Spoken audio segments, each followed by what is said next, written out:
Hello guys, how's it going? My name is Dal. Patch 11.2 is bringing with it so many good class changes, from major revamps, refreshers, or even some talent adjustments for many specs that really needed. It's actually really good and healthy to see so many different changes come out over this entire time over in the PTR realms.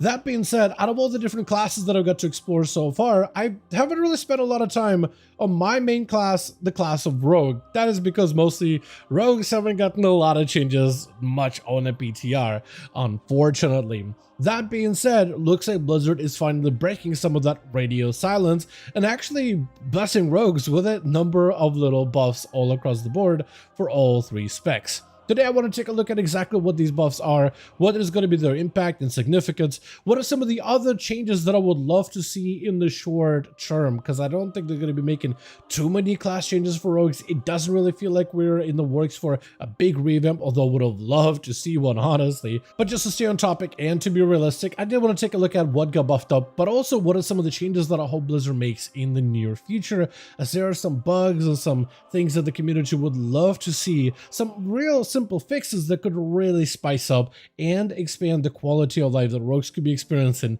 in this next new season. As always, if you guys want to see more regular class updates such as these for patch 11.2 PTR, be sure to follow the channel and subscribe.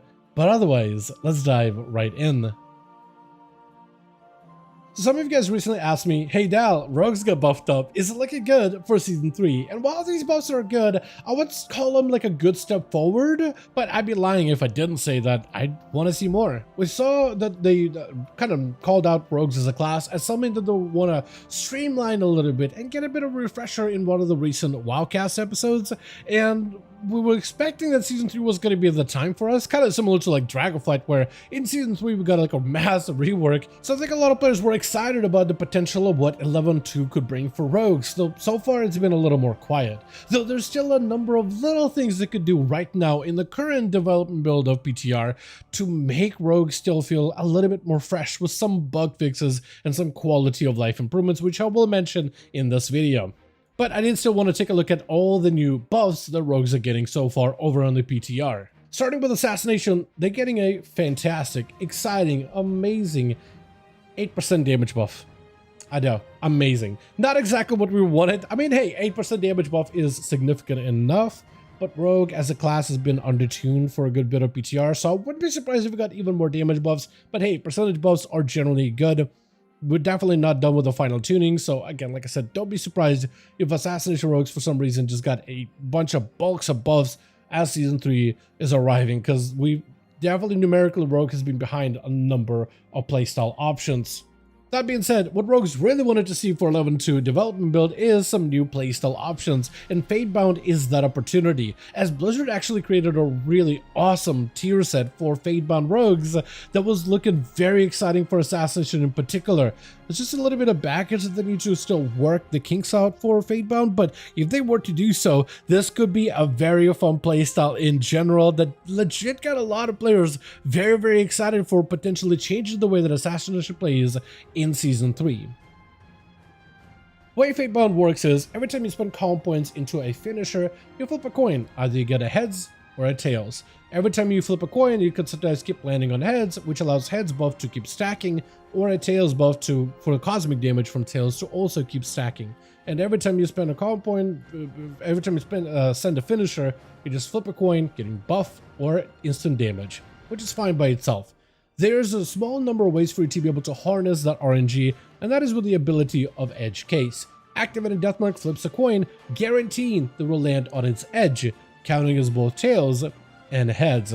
So, with the tier set, you now have the ability of Kingsbane also getting that benefit, and Edge Cases can now trigger twice, which is massive, which means you can have actually kind of a bit of control when it comes to your RNG, and that's really cool. So Deathmark, you got 2 stacks and 2 stacks.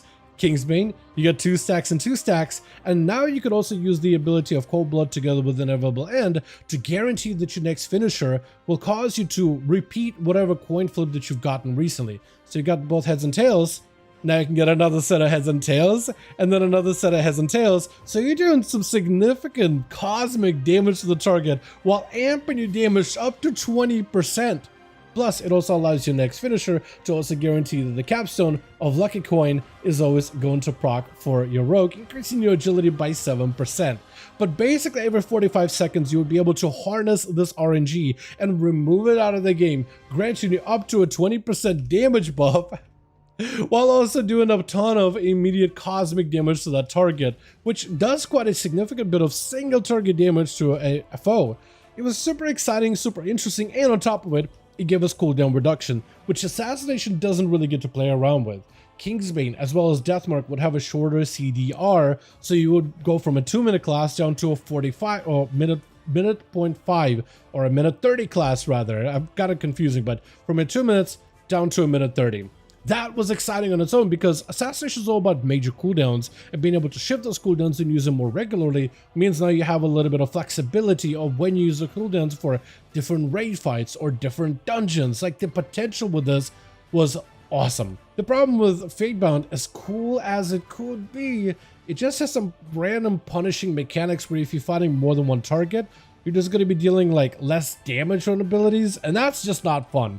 Plus, you can just play Deathstalker and achieve relatively similar results, so Fatebound is also a little undertuned. So with a couple of talent adjustments to make things less punishing, I really think they could create and allow Assassination to explore something new, something fresh for a brand new season. It would just need a little bit of work from their end, but there's definitely a lot of feedback from the community as to some of the changes that they could make to give us a slightly different playstyle. Otherwise, it looks like we might potentially be playing as a Deathstalker for yet another season. From there, though, I do want to move on to the spec of Subtlety, as it is a very fun spec, but very similar to Assassination. It's always been kind of limited on its hero talent options and viable choices for last few seasons. Though Trickster is very good, I would have loved for Deathstalker to be good, because Deathstalker, about a spec that's all about finisher damage. You get big eviscerates that are guaranteed crit and deal additional damage. It was super exciting, and I tried to make it work, but it just doesn't quite synergize with Subtlety really all that well, unfortunately.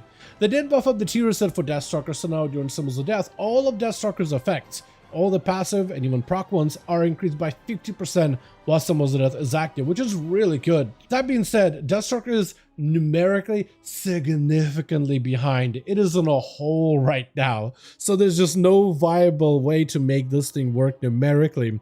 At least we have Trickster though, and Trickster also got some buffs this time around for Subtlety, so at least there's something to look forward to. Your 2 set now reads, Unseen Blade deals additional damage and has a chance to strike a second time.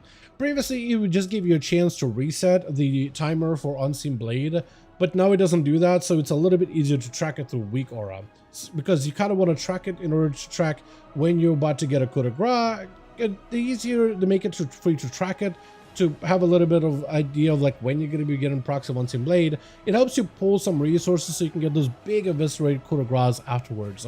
So generally a good change, but the way that it functions right now is when you get 2 Unseen Blades, you're probably going to be wasting some of those Unseen Blades into coup de grace, because you only need 4 of them to activate coup de grace, but you're going to get, like, you know, be sitting on 3 of them, and then you're going to get 5 or 2 extra hits, so the one is going to count towards coup de grace, the other is going to go to waste. Would have loved if maybe they kept tracking coup de grace to like 8 stacks or something, but proc coup de grace at 4 stack and 8 stack or something along those lines. But yeah, just a little unfortunate the way it works out. You are going to waste some procs, but the damage amp is significant though, so it still is good. I just always hated when they gave us mechanics where you end up wasting procs, especially when you can't control it. However, the biggest problem for Subtlety right now is not necessarily with its tier sets. Those changes are generally very good. The biggest problem we have is when it comes to the way that Trickster plays in AoE content.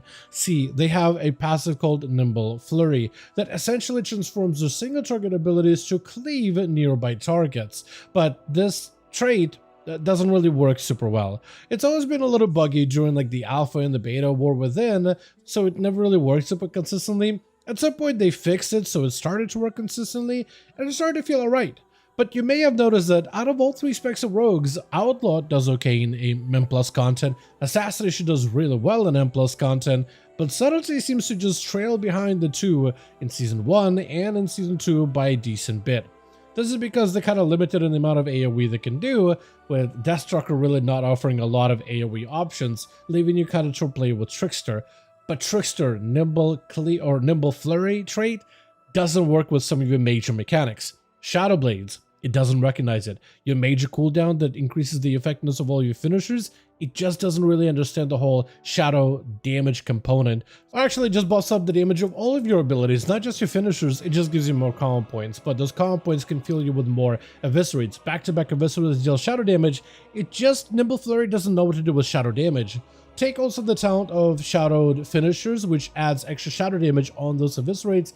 It also doesn't really know how to like cleave those as well. So you're losing out significant portions of your overall damage for AoE content. So that is one thing that they could do easily, if anything, to bring up the viability of subtlety, is by fixing some of those, what I would say, egregious bugs, to make subtlety actually somewhat competitive, maybe even somewhat partially viable when it comes to AoE content. I think that is something that's easy for them to focus on when it comes to PTR, is at least when it comes to bug fixing, because subtlety, while it is a very, very fun spec, it has been super lacking in AoE, and I would love to see that potentially change in the future. Then we have the spec of Outlaw Rogue, and for Outlaws we got two buffs, one of them being the change to the tier set for Trickster. Just like with Subtlety, Unseen Blade deals more damage and has a chance to strike twice. It does mean that we'll be getting way too many Unseen Blade procs to get a lot of coup de grace, but it's fine for the most part. It still is a damage increase, and it does make Trickster a lot more competitive, because prior to this change, Trickster was behind Fatebound by a significant margin, but now Trickster is at least very usable in Mythic Plus. Even though super undertuned, it is a lot better. So we don't have to play the passive rogue spec in dungeons anymore. We can actually play the fun one even a little. The coup de grace change is fine. It also is bugged for Outlaw. It only buffs your first coup de grace, not your second, like the tooltip suggests, which is unfortunate, but if they can fix it, that will be a significant damage increase regardless. Although Outlaw rogues don't really use common points of coup de grace for damage per se, we mostly use it for cooldown reduction anyway, so it's still good either way. As we spend common points into many of our finishers, we get to reduce the cooldown of many of our major cooldowns, from Adrenaline Rush, Between the Eyes, Blade Flurry, and you can read the rest of them because it's a variety of mobility, utility, and offensive buttons for us to use. So we primarily try to get those common points to get cooldown reduction. We're not really looking to hit the enemies as hard as we can, though that's always a nice bonus. Another thing they did is to buff up the damage of Killing Spree. Killing Spree, I love this new iteration, but a lot of rogues mentioned that the ability lasts a little too long, and many rogues have asked Blizzard to try to shorten the duration, because there was even some tech going on where rogues would cancel Killing Spree early and actually do more damage because they were doing that. So what did Blizzard do? Instead of shortening the duration of Killing Spree, which is what everybody asked for him, they ended up buffing it damage-wise. So it's still going to last for quite a long duration, especially when you have like a supercharger on it, so it acts as if it consumes extra, like what, 6 common points. So look at the duration of this ability by itself. Look how long it lasts. It can last for a very long while, even after you hit your max common point limit, but it can hit quite hard. That's what they did. They buffed its damage, so it now scales off of your main hand, not your offhand. Previously, Killing Spree would do a ton of damage from your main hand weapon, and did some math stuff behind it, where now Killing Spree does 43% more damage. This is a huge damage increase. This ability hits very, very hard now in its current state. So overall, Killing Spree did get a significant damage buff. That feels really good. It also makes Trickster as a playstyle better, together with that tier set adjustment.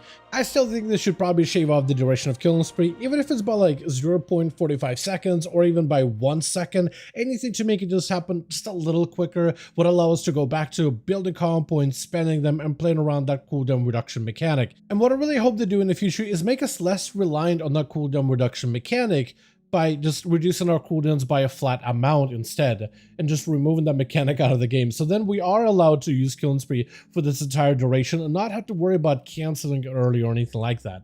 And hopefully we'll see some of those rogue changes maybe sometime down the line, but in its current state, if we were just shorten it just a little, it would be perfect, as I love the damage buffs that it's gotten so far for the spec. But with that being said, as always, I do want to thank all of you guys so much for watching, and hope you guys did enjoy the video. If you did enjoy it or found this update informative, go ahead and give this video a like. I would very, very much appreciate it. Also, join our Discord community, especially if you want to keep up with any new class adjustments and changes announced for the patch 11.2 over on the PTR. As always, let me know your thoughts in the comments down below. And as always, I'll see all of you guys in our next one.